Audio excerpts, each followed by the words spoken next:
Hola, muy buenas noches. Bienvenidos a este programa especial de Canal N. Hoy celebramos los 25 años de la captura de Abimael Guzmán Reynoso, el genocida más grande de nuestra historia republicana. Tengo el honor de estar con el general Marco Miyashiro, integrante del EGIN, de ese equipo de héroes que pudo lograr la captura de este sanguinario terrorista que tanto terror había sembrado en nuestro país. General, un honor tenerlo con nosotros.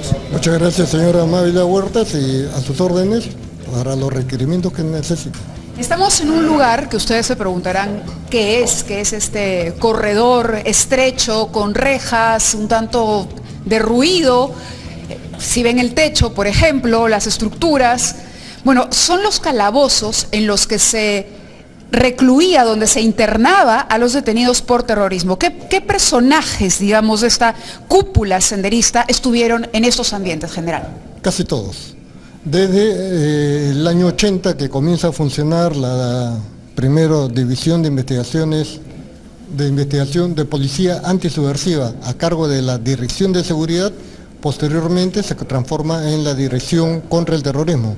Entonces todos los detenidos por terroristas han pasado por estos calabozos que actualmente se le llama sala de meditación. Primero eran calabozos, hoy son salas de meditación. ¿Y esto por qué? Esto es por un tema de derechos humanos. Por un tema de derechos humanos, para estar acorde con el derecho internacional. Con la legislación internacional. Muy bien, vamos a ingresar a una de las celdas para que ustedes la conozcan. General, por favor, lo invito. Vamos a ingresar aquí para que vean el tamaño que tenían o que tienen actualmente, porque entiendo que todavía están en uso estos ambientes. Estos están en uso, pero al haberse reducido la parte de la violencia terrorista, hay pocos detenidos. Son espacios pequeños. ¿Cuánto medirá esto? Debe ser 2,5 metros, 3 metros por 2,5 metros. ¿Y cuál era el régimen al que se sometía a una persona detenida, acusada por terrorismo, por sospecha de terrorismo? Bueno, una vez que se procedía a la detención, usted ha visto, al ingresar a estos pasadizos hay una sala de control de detenidos, se le da la notificación de por qué está detenido, esa notificación se le pasa también al fiscal de turno. ¿Tenían derecho a un abogado? Tienen el derecho al abogado y la alimentación era mañana, tarde y noche. ¿Y dormían acá mismo también? Dormía acá, se les colocaba unas colchonetas. Unas colchonetas. Estos son los ambientes, ven ustedes, las paredes han sufrido definitivamente el golpe de los años, ¿no? Así es, y cuando los internos están acá tratan siempre de estar golpeando las paredes, rayándolas, haciendo sus inscripciones. Sí, vemos algunas marcas en paredes, por ejemplo, ¿no? Ahora, debe haber sido, y yo le confieso que tengo sentimientos encontrados, si me acompaña y seguimos haciendo el recorrido, porque es como estar en un lugar donde estuvo gente que causó tanto terror, ¿no?, que ocasionó tantas muertes. Bueno, los orientales dirían que acá hay un karma negativo, ¿no? Hay una carga emotiva que queda impregnada en las paredes de estos calabozos. No, definitivamente hay un olor a humedad muy muy fuerte. Vamos a ingresar, por favor, lo invito a ingresar a esta otra que es la celda número 8, o como le decimos ahora, la sala de meditación. Y me imagino que ustedes tuvieron que lidiar con situaciones increíbles en esos interrogatorios, porque no era fácil. Estamos hablando de fanáticos. No era fácil, y yo le contaba una anécdota, si me permite. Sí, por supuesto. Era una detenida del año 1989, antes que se cree el EGIN, en donde una vez en uno de estos calabozos que se separaba las mujeres de los varones, ella trataba de simular que estaba loca, que estaba desquiciada. Para despistar a la policía. Entonces todo el día paraba desnuda. Y es más, hacía sus excrementos y con sus excrementos se embadurnaba todo el cuerpo. Año 89. El año 91, cuando se logra recuperar, incautar los videos donde se ve a todo el Comité Central, ella estaba ahí presente. Se trata de la terrorista Obdulia Trujillo. En el año que usted dice se encontró el video, se inició una nueva etapa en el seguimiento. Yo recuerdo muy bien, tengo memoria de que había una fotografía que era la única que manejábamos los medios de comunicación, pero el video famoso de Sorbe el Griego lo que hizo fue mostrar la imagen de Abimael Guzmán tal y como se encontraba en ese momento. ¿Quién era? 88 y 89. Porque ¿no? Ya había cambiado físicamente. Claro, pero no solamente Abimael Guzmán, nos daba la certeza de que estaba vivo, año 88, 89, y además que se veía las caras de todos los integrantes de su comité central. Ahí se descubre que muchos de los abogados que venían a la DIRCOTE a defender a los terroristas eran parte de Sendero Luminoso Comité Central. ¿Como quiénes? ¿Quiénes aparecían en ese? Giovanca Pardavé, ¿no? El Sotil Arana Franco. Ajá. Y muchos otros más, ¿no? No, ese video de verdad fue impresionante. Yo recuerdo que lo poníamos en cámara lenta, le hacíamos zoom para analizar y trabajábamos de la mano con lo que era la DINCOTE en ese momento, porque era muy difícil. Estamos retrocediendo en el tiempo, no había internet, no había definitivamente los recursos que hay para una investigación moderna. El hecho de que ustedes hayan llevado tantos meses, más de 30 meses de seguimiento, examinando basura, examinando papelitos, habla de un trabajo muy minucioso, muy detallado, en condiciones que no fueron las mejores. ¿Cómo recuerda o qué sentimientos lo embargaron ese mismo día? ¿Usted pensó que caería el 12 de septiembre? ¿Ya desde cuándo se tenía acercado a Abimael? Nosotros, de la primera operación que se realizó el 1 de junio de 1990, pensamos capturar a todos estos terroristas con la finalidad de pacificar el país. Cuando se golpean diferentes casas, hubieron 2 casas donde ellos no estaban, no ellos, sino Abimael Guzmán no estaba. Entonces esta era la tercera operación donde había todos los indicios de que podría estar Abimael Guzmán. ¿Estamos hablando de las casas de San Borja? La casa de San Borja, que estaba muy cerca del cuartel general del ejército, claro. Monterrico. Que era una imprenta también, al mismo tiempo, si no me equivoco. No, era la casa donde se desarrolló el primer congreso de Sendero Luminoso. Sí, yo recuerdo que esa casa, porque además le comento que yo vivía cerca de esa casa y fui chica curioseando, se escuchaba música por la mañana, por todo el día, era música pero escandalosa, que lo que hacía era ocultar. Recuerde que esos barrios son urbanizaciones residenciales y además, como había ola de terrorismo, habían guachimanes, o sea, guardianes privados que ellos más bien ponían a sus guardianes porque eso le garantizaba que ningún barredor, heladero que nosotros utilizamos como disfraz tuvieran libre tránsito. Era un obstáculo para nosotros. Toman conocimiento, me dice, con el video de que Abimael estaba vivo. ¿Eso quiere decir que en algún momento dudaron de que estuviera vivo? Nosotros teníamos información del año 84 de que Sendero, Abimael Guzmán hubiera fallecido en una asonada terrorista cometido por ellos, pero quedó desvirtuado con la entrevista y más aún con la presencia o la incautación del video. Hablemos de ese día. ¿Cómo amanece el 12 de septiembre para Marco Miyashiro y el equipo del EGEIN? Ese día fue muy emocionante. Bueno, la orden para la captura de Abimael Guzmán se dio el día viernes. Como no se dieron las condiciones, muy tarde se suspendió la operación y mucho del personal de EGEIN, en vez de retirarse a sus domicilios, vinieron a dormir a la DIRCOTE. Y no teníamos dormitorio porque teníamos un ambiente muy pequeño en el edificio vecino. Y yo le preguntaba, oye, ¿por qué no te vas a tu casa? No, jefe, esto no me lo pierdo. Esa era una muestra emotiva para un jefe de que la gente se sentía sumamente comprometida con la operación que se estaba llevando a cabo. ¿Cuántos participaron concretamente de la captura? El mismo 12, ¿cuántos agentes? No, nosotros participamos todos. ¿Por qué? Porque los analistas, que normalmente paran en el escritorio, también comienzan a ir para hacer el registro domiciliario, porque ellos precisamente son los que van seleccionando todo tipo de escrito, manuscrito, impreso, para ver cuál merece tener un especial cuidado en el momento de la incautación, porque las actas tenían que hacerse de acuerdo a los procedimientos, pero de manera detallada para que no sea aprovechado por los abogados democráticos que ellos tenían y poder obtener una liberación. Por eso es que nosotros teníamos ya como consigna no traer detenidos, sino traer condenados. Condenados porque en el proceso de la observación, vigilancia y seguimiento se habían encontrado elementos suficientes que indicaban que ese sospechoso era terrorista. Ahora, para el Perú, y le pido por favor que sigamos recorriendo esta es una ocasión especial, digamos, estar en estos ambientes, como usted dice, el karma es pesado, ¿no? ¿No siente que pesa? Hay en estas paredes mucho odio, ¿no? mucho odio que ha cubierto las paredes, los techos, la rabia, en fin, fue un momento doloroso para nosotros, pero el mismo 12 de septiembre fue un día en que muchos peruanos no pudieron contener las lágrimas cuando se supo de la noticia. Eso, la gente pensaba que era un día más, un día en el que había que cuidarse, recuerdo pegando ¿se acuerda las cintas adhesivas en las ventanas para protegerse? Con los coches bomba.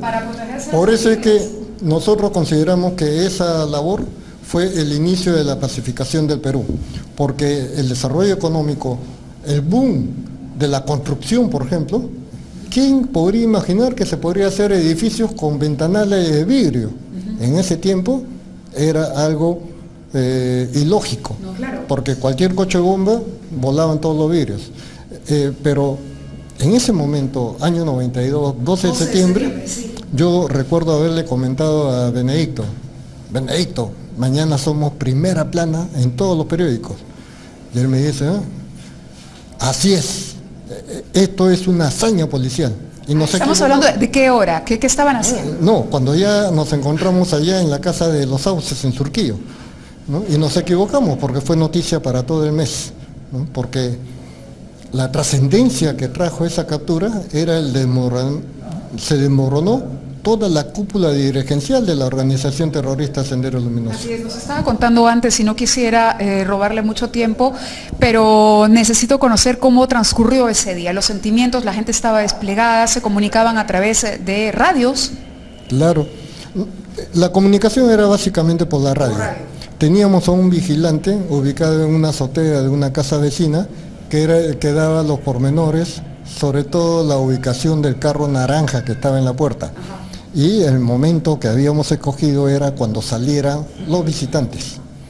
La pareja última que quedó fue la de Gaviota y Ardilla, y nosotros teníamos que estar lejos, porque no sabíamos si el elemento de seguridad encargado de esa zona de Sendero Luminoso pudiera detectarnos, ¿no? Por lo tanto, por medida de seguridad, para no revelar la vigilancia, estamos un poco alejados, a unos 100 metros. Entonces, cuando se produce el aviso de que están saliendo... ¿Quién lo da? El vigilante, el agente que estaba vigilando la casa. Entonces interviene Gaviota, Ardilla, y reducen a los 4, al Lolo, a la Lola, Marixa, Inchaustegui, al tío que venía de visita y a su acompañante. Entonces los reduce, y eso creo que fueron los 100 metros más rápidos que corrí en mi vida policial. Entramos cada uno a los pisos que ya nos habíamos organizado. ¿Cuántos ingresaron a la casa? 15. 5 a cada piso, ¿no? Y cuando derribo la mampara y la gente me pasa a la derecha, pasa a la izquierda, ¿no?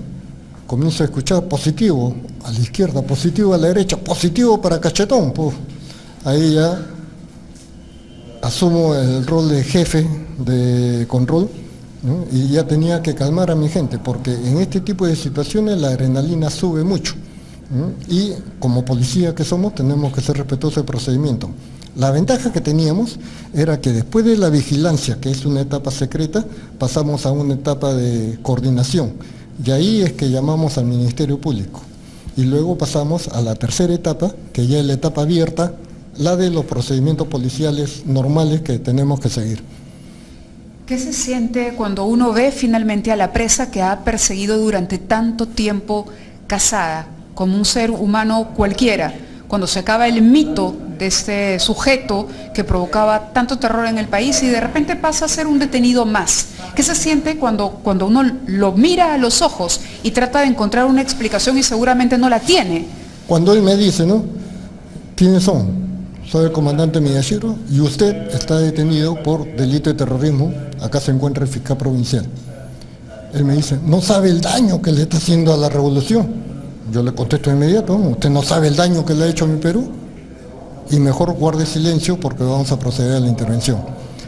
Siempre hay que tener cabeza fría, corazón ardiente, y hay que tener mucho control de la situación, porque depende cómo se comporte el jefe, el resto del personal también lo sigue a uno.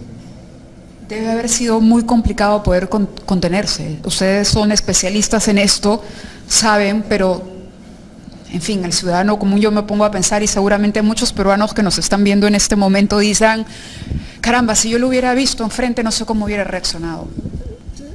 Ese es un riesgo y la subida de adrenalina podría soltar esos instintos, pero cuando uno trabaja como policía, lo que piensa es en hacer cumplir la ley, y si es un delincuente tiene que ser procesado para que sea condenado. General, lo invito a ver un informe de Anushka Buenaluque justamente con los detalles de lo que ocurrió ese 12 de septiembre, un día que definitivamente vuelve a nuestra memoria hoy con la emoción de haber conquistado la paz como peruanos. Gracias a usted y a su equipo. Vamos a ver la nota. Cumplimos el deber. Vamos a ver esa nota. El filósofo siguió filosofando el día de su captura. Al fin y al cabo al hombre le pueden quitar las cosas menos lo que tiene acá. Así es. A nadie. Así lo maten. Y si uno muere, esto quedan los demás. 12 de septiembre de 1992, Abimael Guzmán, el ideólogo de Sendero Luminoso, el hombre más buscado, al que se considera autor intelectual de más de 35.000 asesinatos y desapariciones, es detenido en Lima. Hasta ese sábado, el país desayunaba, almorzaba y cenaba a diario miedo y sangre. Coches bomba, tiros en la nuca, paros armados, apagones, masacres, amenazas, hasta los perros eran ahorcados.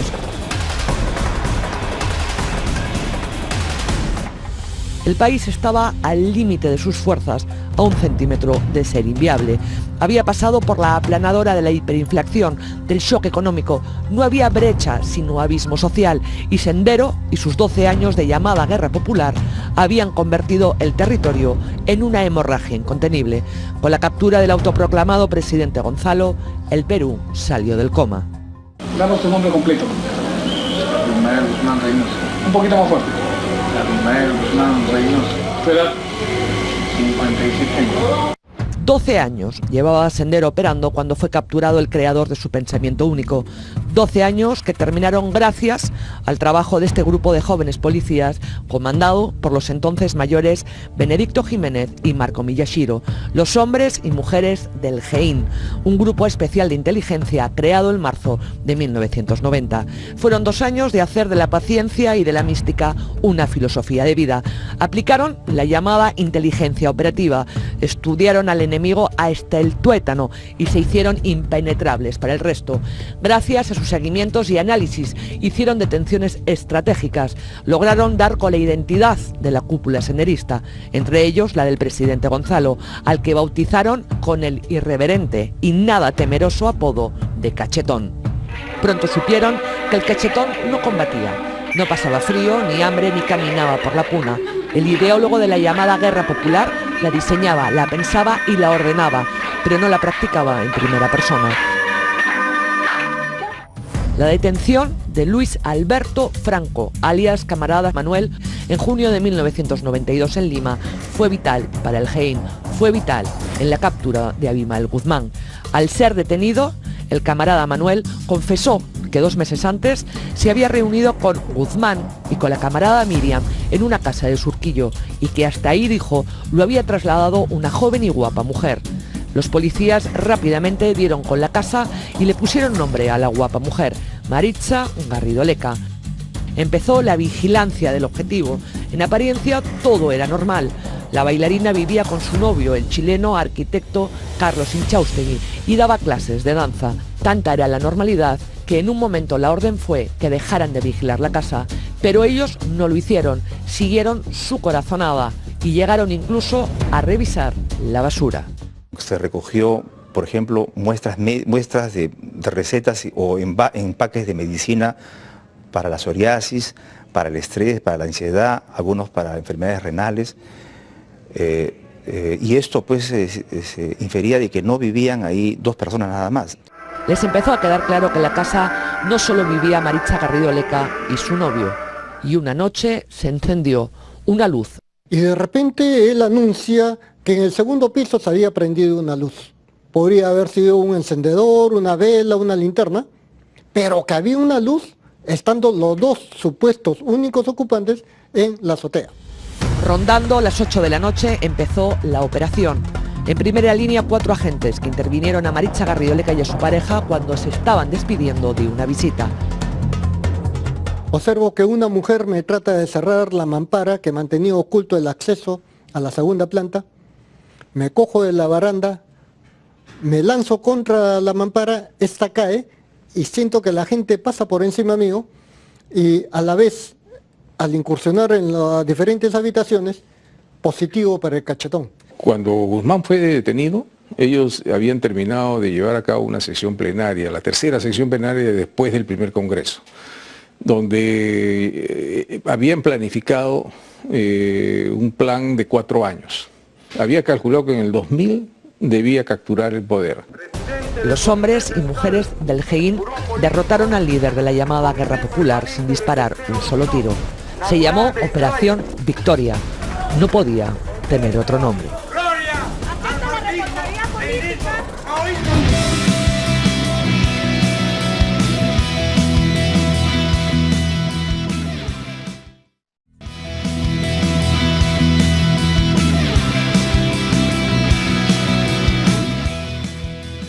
Muy bien, continuamos con este programa especial dedicado a conmemorar los 25 años de la captura de Abimael Guzmán Reynoso, líder de Sendero Luminoso. Y estamos en un lugar que debe traer a la memoria muchísimo al general Miyashiro, porque se trata de un museo que reúne la historia no de Sendero, porque se ha criticado mucho que se estén exhibiendo estas piezas, sino la historia de la lucha y de lo que se fue encontrando en el camino hasta llegar al cabecilla de Sendero Luminoso. El secreto de todo investigador es conocer al enemigo. Y este museo criminalístico de la Dirección contra el Terrorismo precisamente permite conocer a qué nivel de fanatismo pueden llegar sus militantes. Yo quería hacerle una pequeña referencia histórica. Sí. Sendero Luminoso comienza su accionar con la clausura de la primera escuela militar, que fue el 3 de diciembre de 1979 en una casa en Chaclacayo. Ahí a todos los integrantes se le entrega este botón de mando. Este botón de mando es de cobre, en metal rojo, que tiene la estrella comunista. ¿Acá? Esa es como una primera promoción de Sendero Luminoso. Así es, la primera promoción y es un botón de mando. Luego comienza, a partir de mayo del año 80, el asalto a Chuchi, y ellos lo consideran el inicio de la lucha armada, y a todos sus integrantes le entregan este segundo botón de mando, que tiene ya no la estrella comunista, sino tiene la hoz y el martillo. Esto corresponde a otra etapa. Al año siguiente, ¿no? En mayo del año 80. Entonces, el año 81 comienzan a desarrollar una tercera campaña, y a esta campaña le llaman Desarrollemos la Guerra de Guerrillas. Un plan estratégico era, y entregan ese botón de mando. El que era de bronce correspondía al mando militar, y el que era plateado correspondía al mando político. Y la DIRCOTE, cuando intervenía y capturaba algún elemento terrorista con estas insignias, entonces representaba que no era un militante cualquiera, sino era un mando. Por lo tanto, Sendero Luminoso, inteligentemente, suspende la edición de los botones de mando. Pasaron los años y en 1992 capturamos al líder, y a mí me defenestran, me sacan de la DIRCOTE, me mandan al norte. Entonces se queda como jefe el gran policía, gran amigo, Benedicto Jiménez Vaca. Y el año 93 él hace una gran labor que es desconocido por muchos ciudadanos. Él desmorona, desactiva, desatricula al contingente histórico. ¿Y quiénes eran el contingente histórico?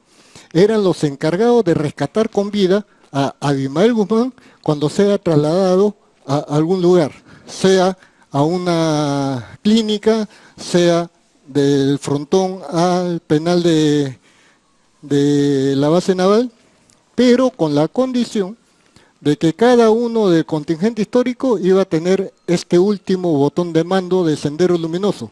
A ver, que a diferencia de la hoz y el martillo o de la estrella comunista, tenía la cara de Abimael Guzmán. Es decir, con este botón se identificaba a aquellos que tenían que estar listos por si se presentaba la captura de Abimael Guzmán, responder, claro, hacer el rescate. Claro.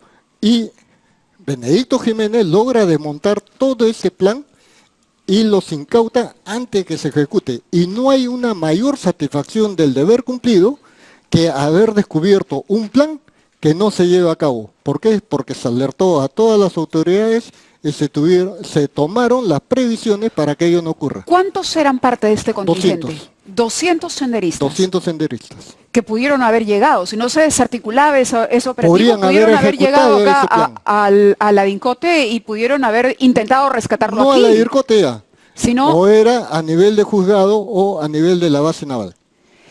¿Y dónde estaban? ¿Estaban armados? Este contingente se preparó en Arequipa. Por eso es que Sendero Luminoso no tiene tiempo, no tiene lugar, porque el atentado que se produjo el año 2002, en el atentado del Polo, frente a la embajada norteamericana, vino gente de Arequipa, vino gente de Chiclayo, y coordinaron en Lima para atentar contra la embajada americana. ¿Ese fue un atentado de Sendero Luminoso? Totalmente probado. Totalmente probado. Totalmente probado. Y precisamente los explosivos fueron traídos del sur, donde se estaba preparando el contingente histórico. Eso nos lleva a pensar en el futuro. En el ¿Y futuro? en cuán alertas tenemos que estar? Claro, porque ¿Sendero Luminoso sigue vivo, general? Todo este homenaje nosotros lo recibimos con mucha modestia, porque queremos que, con ocasión de estas entrevistas, alertar a nuestra juventud que el Perú ha sufrido durante 20 años y que terrorismo...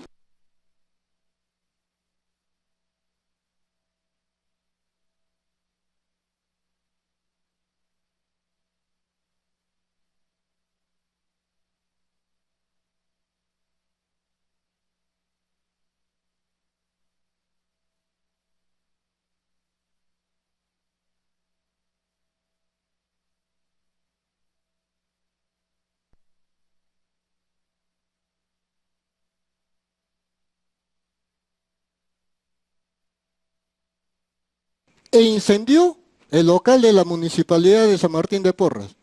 Y tuvieron que pasar 12 años y que ocasionara la muerte de casi 30 personas en el atentado de Tarata para decir, Sendero está en Lima. No cometamos ese error. Actualmente, y busquen ustedes en la página de internet, ¿qué es lo que representa el pensamiento Gonzalo? El pensamiento Gonzalo dice que ha aportado, según su lenguaje, a la revolución mundial una quinta forma de lucha. Y esta quinta forma de lucha es el comité de lucha. ¿Y en qué consiste el comité de lucha? En infiltrarse en cualquier tipo de organización. Una vez infiltrado, no ocupar cargo directivo. Repito, no ocupar cargo directivo. Mantenerse atrás. Pero desde la base, desde la parte media, influenciar de tal manera que puedan cumplir sus objetivos. ¿Qué objetivos? 1. Generar caos y desorden para dar una idea de ingobernabilidad. 2. Destruir los medios de producción para asumir a ese país donde ellos quieren actuar, en este caso el Perú, en la miseria. ¿Por qué? Porque el pensamiento Gonzalo afirma, cuando el pueblo tiene hambre, es capaz de pensar hasta en la revolución. Y eso entonces tenemos que lo que quieren detectarlo. es, claro, lo que quieren es primero crear la sensación de hambre. Primero, de ingobernabilidad. Y desesperación, claro, ingobernabilidad, hambre, desesperación. Y consecuentemente, hambre. Pero siguen entonces. Por supuesto, es una guerra sin tiempos. Y eso lo advirtió ellos y hay que interpretar lo que él ha dicho. Este es un recodo en el camino. Ketín Vidal es un personaje que aparece en el video y hoy mucha gente se preguntaba, con desconocimiento de las informaciones que han aparecido luego sobre el general Ketín Vidal, ¿por qué no estuvo en esta ceremonia y fue condecorado si es la persona a la que vimos en el famoso video de la captura? El rostro, en algún momento, el rostro de la captura fue Ketín Vidal. Yo he sido uno de los afectados por el comportamiento inmoral de Ketín Vidal. Por lo tanto, me voy a abstener de darle respuesta, pero para aquellos que quieran conocer quién es ese personaje o esa persona, lean al periodista Carlos Paredes. Al margen de las investigaciones periodísticas, ¿se puede reconocer una contribución suya en la lucha contra subversiva del general Ketín Vidal? Bueno, él ha ocupado, gracias a la amistad que tenía con Vladimiro Montesinos, por primera vez el segundo cargo de general. Acá habían dos generales, el general John Caro y el general Quetín Vidal como su segundo. Y precisamente ocurrió una extraña y sospechoso robo de los saberes del personal de la Dirección contra el Terrorismo, que motivó el cambio del general con quien el GEIN hizo más operaciones, el general John Caro. Y al asumir el general Quetín Vidal, bueno, él es el director y yo como policía tengo que someterme a la jerarquía que impone mi institución. Bueno, y usted hablaba también de Benedicto Jiménez. ¿Le apena su situación ahora? Me apena porque yo le he conocido de escuela, yo soy 2 años superior o él, hemos vivido 2 años en la escuela. Y ahí hemos desarrollado una serie de actividades. Él practicaba karate, yo practicaba judo y también hicimos un programa radial, Voz y Acción de la PIP. Y su vocación como policía, su dedicación de servir, ¿no?, y cumplir la misión de un investigador, me lo demostró ampliamente, ¿no? Y además, durante su permanencia en la DIRCOTE, él ha formado a muchos investigadores, además del Grupo Especial de Inteligencia. Él es casi uno de los fundadores de la DIRCOTE. Y siempre, desde teniente, capitán, los puestos que ha ocupado dentro de la DIRCOTE, siempre ha sido un oficial entregado al servicio de la patria. Conversaba precisamente con Carlos Paredes y me decía que lo que ocurrió con Benedicto Jiménez es que se sintió defraudado y maltratado en su institución. ¿Cuán frecuente es eso? ¿Cómo se siente un policía como usted? ¿En algún momento sintió lo mismo? ¿Se puede justificar que a partir de ese...? Yo no quisiera remontarme a aquellos años porque se han dado casos. Pero remontemos al año 2017. El comportamiento de un director general que está de adorno. Eso no puede ser. Un jefe policial tiene, como todo jefe, tener capacidad de liderazgo. Ahora que ha asumido el general Zubiati el cargo de director general de la policía, le formulo votos para que él desempeñe un rol como líder de la Policía Nacional de Perú. Porque los ministros, los viceministros, solo tienen que tener la conducción política y la conducción operativa corresponde a la policía constitucionalmente hablando. ¿Y la policía tiene hoy los elementos para continuar esta lucha? Tiene mucho más que en aquellos años. Es decir, no hay pretextos. No hay pretextos, pero tiene que hacerse la modificación de esa generalización de la policía. La policía tiene que ser una institución especializada y por lo tanto tiene que haber encargados del orden interno, del orden público, la prevención y la investigación. Caso contrario, vamos a seguir en lo mismo y la inseguridad ciudadana va a seguir agobiando a nuestra ciudadanía. En el BRAEM, ¿cómo se maneja este tema? El BRAEM está bajo el control interno, el orden interno, bajo la conducción de las fuerzas militares. Por lo tanto, corresponde al ministro de Defensa afrontar las situaciones que en esa zona geográfica del país se está desarrollando. Podemos hablar de 2 senderos, como se ha dicho mucho, este sendero vendido al narcotráfico, que más bien ya convirtió en un grupo de sicarios, y otro sendero acá que está trabajando a un nivel intelectual y que busca una participación política. Mire, ¿O es la misma cosa? Haga un pequeño análisis de los partidos de izquierda. Siempre se fraccionan y siempre adoptan nuevos nombres.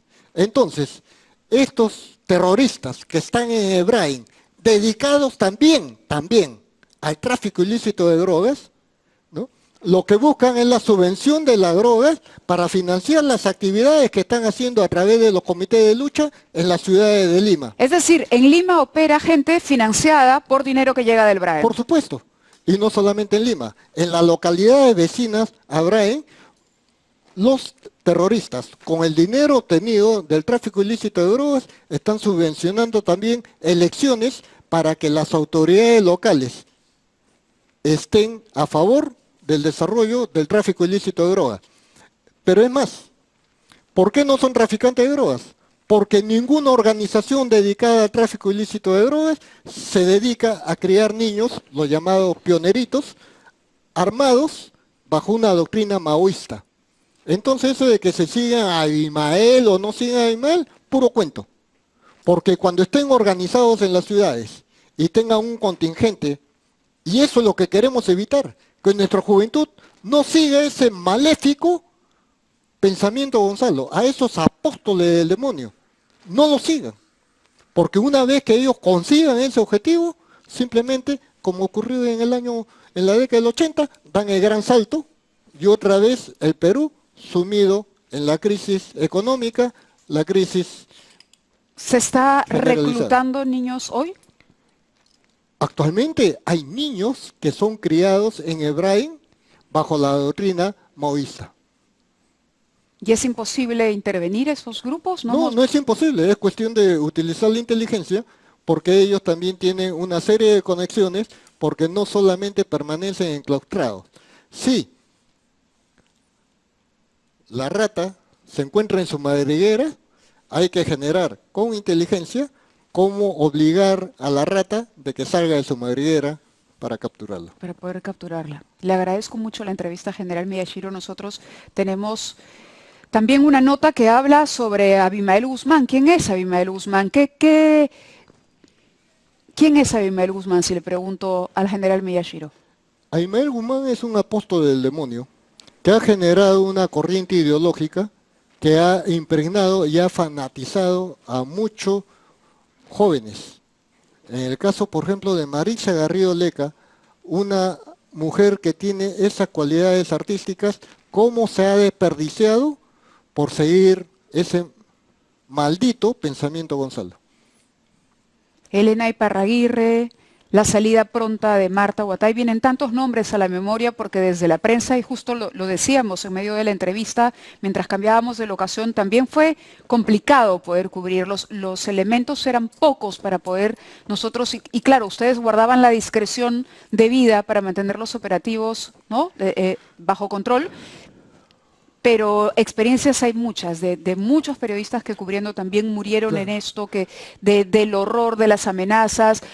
Las amenazas para ustedes, ¿cómo manejaron eso después yo de la quería que captura? se tome conciencia de que esta captura no es el resultado de una operación aislada. Así. Es desde el año 90 y a lo largo de 12 operaciones que hemos realizado es que hemos podido dar inicio a la pacificación del país. No ha sido un improntus, un dato y punto. ¿Cómo se puede ser padre de familia? ¿Cuántos hijos tiene, general? Yo tengo 2. 2 hijos. ¿Los tenía cuando Por se supuesto. capturó? ¿Cómo se maneja eso? Porque hay una contrainteligencia también. Una de las cosas que me llamó la atención a mi hijo, que felizmente es observador, me dijo, viejo, tú cuando cuando tú me llevabas al nido, a cada rato te amarrabas el zapato. ¿Eh? ¿Y por qué me amarraba el zapato? No porque lo tuviera los pasadores sueltos, sino porque tenía que ver atrás qué cosa había. ¿No? Y esa medida de seguridad que uno, como no cuenta con resguardo, tiene que adoptar es la seguridad del lobo solitario. Recibieron otros miembros del equipo, me imagino, amenazas también. Todos, y por eso es que fuimos preparados en el chequeo y contrachequeo, tanto para la inteligencia como para la contrainteligencia. Bueno, le decía que le agradezco mucho. Esta entrevista ha sido un honor tenerlo en este programa especial y vamos a dejarlos a ustedes con una nota que justamente desarrolló René Gastelumendi a propósito de quién es Abimael Guzmán, cuál fue el proceso del nacimiento de este monstruo, como lo ha definido hoy el general Miyashiro. Vamos con esa nota. Tiene 82 años y ahora lo vemos en las audiencias judiciales como un anciano débil y desgarbado que no sería capaz de provocar todo el daño que causó. Pero basta con retroceder en el tiempo a aquella noche del 12 de septiembre de 1992 cuando fue capturado por los agentes del GEIN en una casa de Surquillo, observar sus gestos, escuchar sus palabras para entender de quién estamos hablando. Al fin y al cabo al hombre le pueden quitar las cosas menos lo que tiene acá. Así es. A nadie. Así lo maten. Y si uno muere, esto quedan los demás. El líder de Sendero Luminoso, uno de los movimientos terroristas más sanguinarios del mundo, responsable, según la CBR, de más de 30.000 muertes de peruanos desde 1980, nació en la localidad de Mollendo, en la costa de Arequipa, el 3 de diciembre de 1934. es hijo de Abimael Guzmán, un comerciante que tuvo 10 hijos con mujeres distintas, y de Berenice Reynoso, de quien se dice que lo abandonó cuando éste tenía solo 8 años. Entre 1939 y 1946, Guzmán vivió con la familia de su madre. Después de 1945 vivió con su padre y su esposa en la ciudad de Arequipa, donde estudió secundaria en el Colegio La Salle.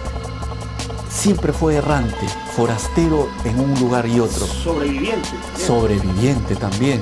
Y una característica adicional, nunca tuvo un lugar suyo, ni siquiera una casa, nada, ni una habitación. Siempre fue una especie de hombre que erraba sin un ancla en el mundo, ¿no? A la edad de 19 años comenzó sus estudios superiores de Derecho y Filosofía en la Universidad Nacional de San Agustín, en Arequipa. Fue allí donde empezó a interesarse en el marxismo, y uno de sus libros de cabecera fue 7 ensayos de interpretación de la realidad peruana del peruano José Carlos Mariátegui, fundador del Partido Comunista Peruano. En Arequipa, Guzmán se graduó como bachiller en las carreras de Derecho y Filosofía, y en 1962 fue contratado como catedrático de Filosofía en la Universidad San Cristóbal de Huamanga, en Ayacucho, y se volvió un habitué en los círculos políticos de izquierda de la ciudad, y visitó la República Popular China por primera vez en 1965.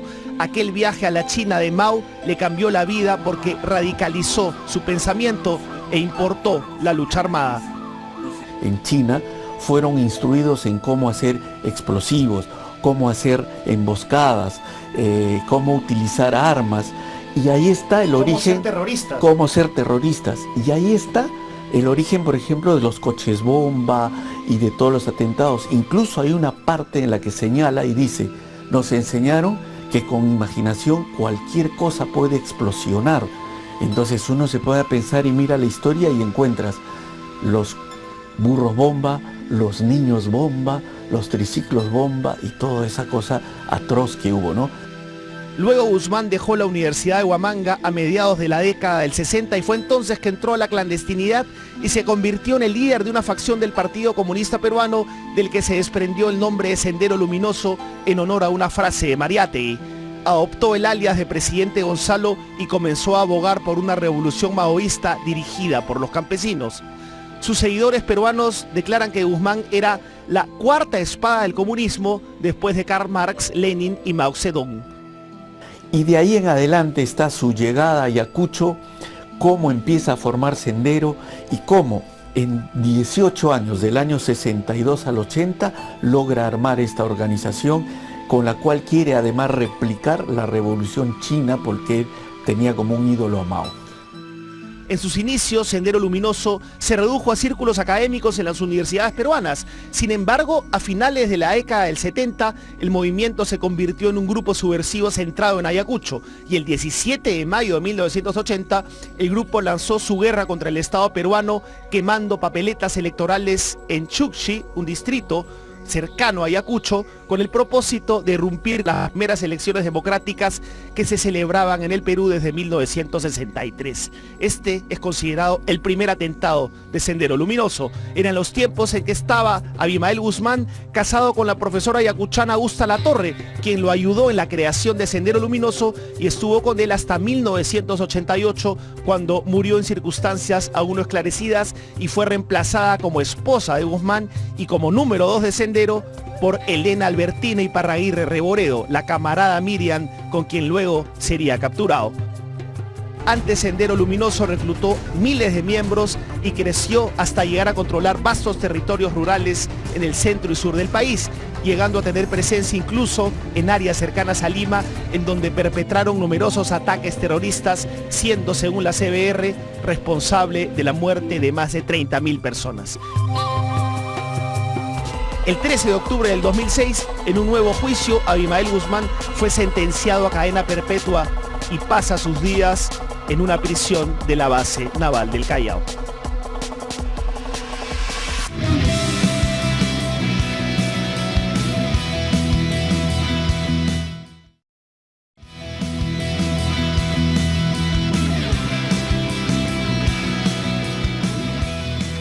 Continuamos con este programa especial y nos encontramos ahora en el museo de la DIRCOTE, donde se ha recolectado y se ha puesto para conocimiento de todas las personas y para recuerdo de los propios agentes del GEIN, una serie de objetos que fueron encontrados en las distintas intervenciones mientras se le seguía la pista a Abimael Guzmán. El general Carlos Morán va a ser nuestro guía en esta zona. General, un placer tenerlo con nosotros. Muchas gracias por abrirnos la puerta de este lugar. Gracias, Mávila.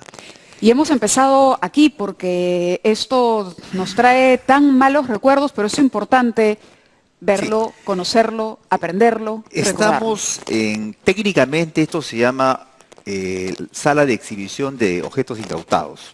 Técnicamente esa es la palabra.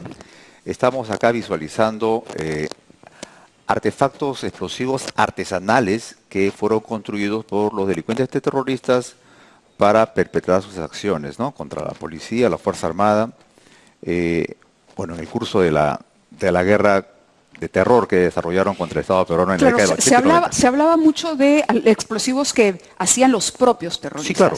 Por ejemplo, de estos, ¿cuáles son los que se usaron más? Esa es una trampa cazabobo, por ejemplo, fabricada artesanalmente. Claro, ¿no? Esto es un tubo. Claro, sí, claro, es un tubo un tubo PVC que lo han acondicionado para poner un iniciador y que tenga una carga explosiva con un fulminante eléctrico. Mira, acá hay un gancho de ropa. Sí, claro. Entonces, lo armaban ellos mismos, de ¿no? diferentes materias, iniciadores que tienen un fulminante para que pueda activar una vez la granada. Acá hay una lata de gaseosa, por ejemplo. Una lata de gaseosa. Cazabobos. Instalazas artesanales también. Impresionante. Esto ha sido incautado en operaciones policiales.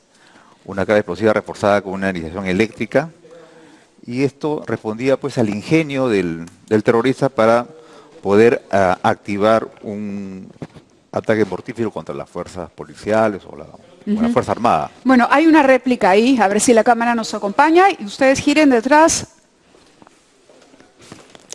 Esta, bueno, es la réplica con el uniforme simbólico. ¿A quién se le ocurrió vestir a Abimael Guzmán así? Es ingrato recordar esto, ¿no? Porque al coronel Tumba, Manuel Tumba Ortega, él diseñó pues este traje a rayas para Abimael Guzmán y los miembros de la cúpula dirigencial que fueron capturados con él el 12 de septiembre. Él asigna el 1509 por un tema de simbología. Se conmemoraba el 15 de septiembre, ese aniversario de la Policía de Investigaciones, otrora institución policial, claro, que pertenecía... Y la idea era, evidentemente, ridiculizar a Abimael Guzmán. Claro, demostrar, desmitificar su calidad de jefe, de líder de una organización. Claro, y ponerlo como un preso común y corriente. Sí. Ahora, nos estaba adelantando ya algo de información sobre este museo. El general Miyashiro nos decía que esto se incautó un día antes de la captura. Claro, este cuadro fue incautado el mismo día 12 de septiembre del año 92 en la casa de Zenón Vargas. Este delincuente era un coordinador nacional de Sendero Luminoso y este era el último regalo que iba a llegar a las manos del presidente Gonzalo.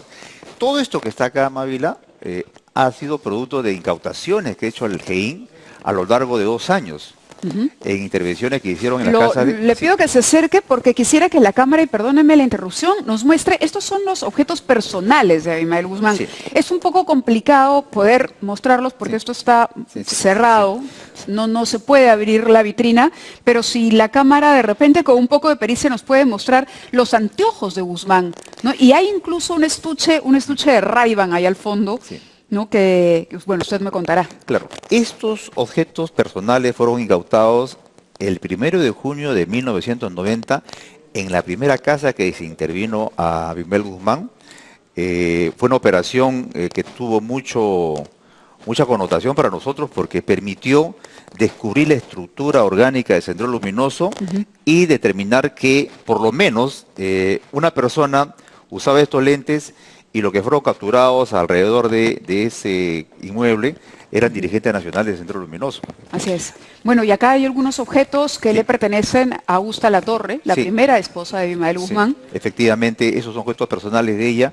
Ella muere el año 89, pero siguieron manteniendo sus especies personales ahí. Todos estos trabajos artesanales han sido realizados por los presos por terrorismo en las cárceles. Todo tiene una... Ahí hay algo importante. Sí, claro. Cuando Abimael Guzmán es capturado el año 92, se forma secretamente un contingente histórico.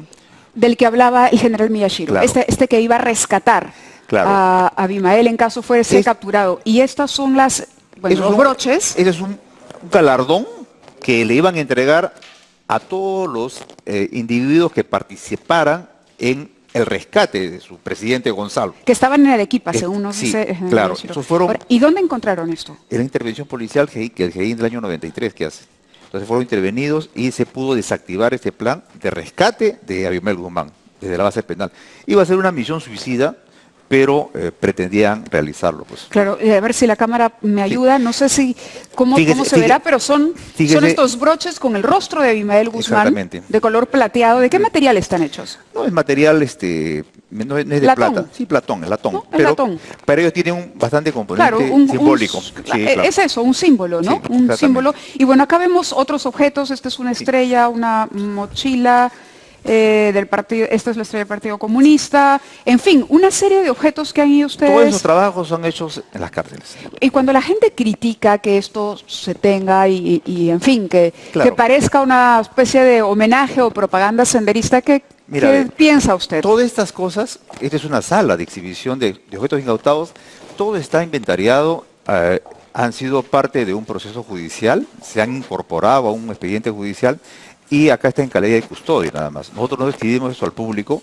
porque también esto podría entenderse de otra manera. El mensaje para la población debe llegar muy profesional, muy técnico, y no podemos nosotros exhibir esto así nada más porque te podría confundir que estamos ensalzando acá al delincuente terrorista. Entonces el museo no se abre al Normal- público, no- ¿se abre a quiénes? Normalmente, esto es es la exhibición para que los estudiantes de los cursos de terrorismo que se realizan acá, de antiterrorismo, o cursos de especialización, puedan ver cuál es la historia de este grupo terrorista que causó mucho daño al país y puedan ellos ver cómo evolucionó el pensamiento. Aparte de esto, también tenemos documentación valiosa que tuvo Sendero Luminoso en sus inicios y que explica la historia, ¿no? Cómo ha sido el devenir histórico, cómo ellos quisieron trasladarse de una situación política normal, de un trabajo político normal, hasta alcanzar la violencia terrorista que le realizaron en el año 80.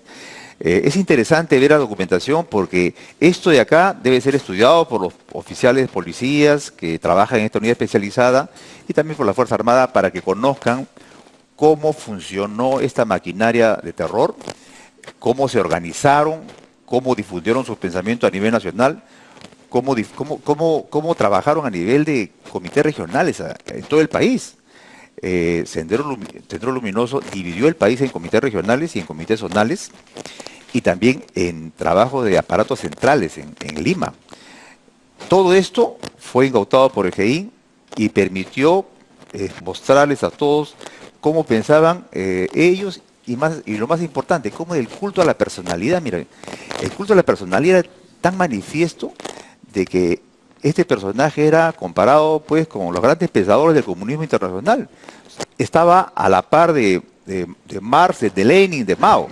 Ahora, dicen que ese fue uno de los errores de Abimael también, el hecho de que él personificara y que no tuviera un sucesor, Sí, que no tuviera alguien que una vez que él cayera o que falleciera, digamos, en cualquier caso, no pudiera sucederlo y tener el control sobre el movimiento con la lealtad o con la reverencia que existía en torno a la figura de Guzmán.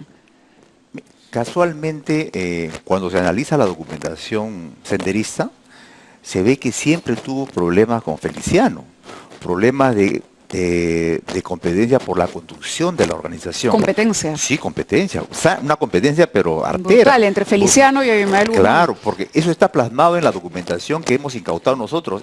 Y esa rivalidad viene de los primeros años del 80.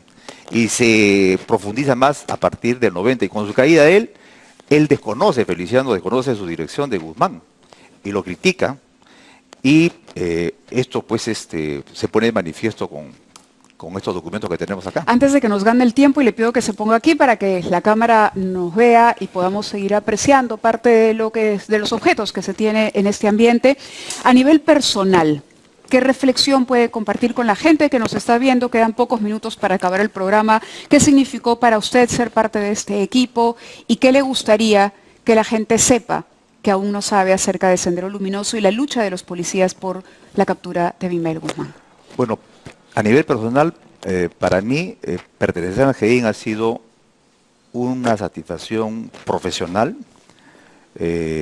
Capturar a este sujeto significó de verdad lo más importante que me sucedió en mi carrera profesional. Pero después de esto también tenemos que sacar lecciones aprendidas, Mávila, y creo que la principal es de que en un Estado de Derecho, respetando las libertades y los derechos humanos de todas las personas, sin excepción, se pueden tener logros contra el terrorismo y contra el crimen organizado. Entonces, eso es el mensaje del GEIN. Segundo, para hacer un planeamiento que enfrente a la criminalidad organizada, tienen que participar 3 elementos. Primero, una estrategia que se base en un diagnóstico real. En segundo lugar, tiene que haber una selección adecuada del potencial humano, que es lo más importante, y eso lo caracteriza al GEIN. Claro. El recurso humano fue valioso, competente y profesional. Y además estaba absolutamente comprometido. Y en tercer ¿no? lugar, un liderazgo a toda prueba, y lo ha hecho muy bien el general Miyashiro. Benito Jiménez Maca fue un líder. Más allá de los problemas posteriores, nosotros reconocemos ser un líder que se la jugó. ¿Y la familia qué dice? Ahora que han recibido todos estos homenajes. Nosotros, ¿Esposa, hijos? En realidad, sí, claro, yo soy casado, tengo 2 hijos. ¿2 hijos? Sí. ¿Sus hijos de qué edad son? Bueno, mi hijo tiene 20 años y la menor tiene 15 años. Claro, ninguno de ellos no vivieron existía en ese momento, pero sí ya tenía la relación con su esposa, ¿o no? Sí, claro. Porque debe haber sido muy difícil. Yo me pongo a pensar en la familia de los agentes del GEIN. Hay unos casos impresionantes, ¿no? Nosotros cuando nos reunimos cada año contamos las anécdotas cotidianas y vemos casos de que efectivos del GEIN no enterraron a sus padres, por ejemplo, ¿no? Pues el trabajo era tan agitado, tan dinámico, que no pudieron llegar al velatorio porque no había celulares. Y me lo cuentan después ahora, después de cuánto tiempo, me dicen, mira, eso me costó. ¿Y hubo casos en los que de repente la familia no tenía que saber que uno era del GEIN también? No, por supuesto. Las 3 chicas que trabajaban con nosotros, las agentes, eran solteras y tenían temor de contar a sus padres dónde estaban trabajando. Trabajaban en la DIRCOTE, pero no sabían el riesgo que hacían todos los días, infiltrándose, trabajando, camuflándose, haciendo vigilancia en el campo. Y cuando llegaban a la casa, a veces llegaban tarde, no había movilidad, tantas cosas que pasaron ellas que nos cuentan ahora y nos reímos, ¿no? Pero en realidad, pues, hace un trabajo muy sacrificado, muy profesional, pero por sobre todo, yo lo puedo decir ahora, ¿no? Creo que ser parte del GEIN es una forma de amar al país.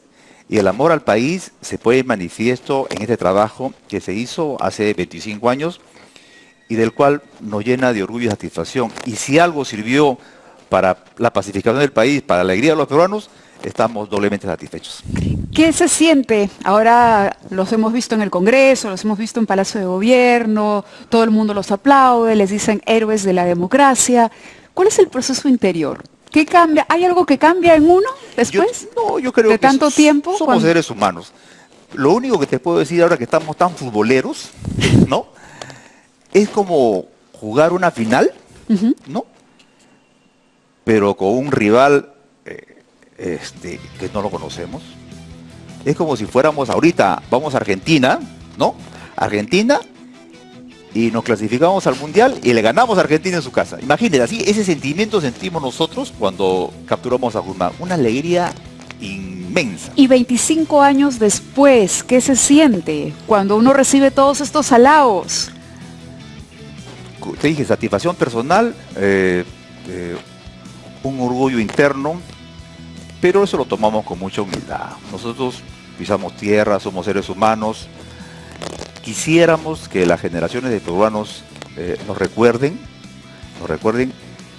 que hace algunos años atrás la divina providencia, porque yo soy creyente, juntó a un grupo de hombres y mujeres para articular un grupo que le causó una grata alegría al país y pudo frenar a esta maquinaria de terror. Más que una grata alegría, yo diría que cambió la historia del país. Empezó una nueva etapa para un país en el que muchos no creíamos.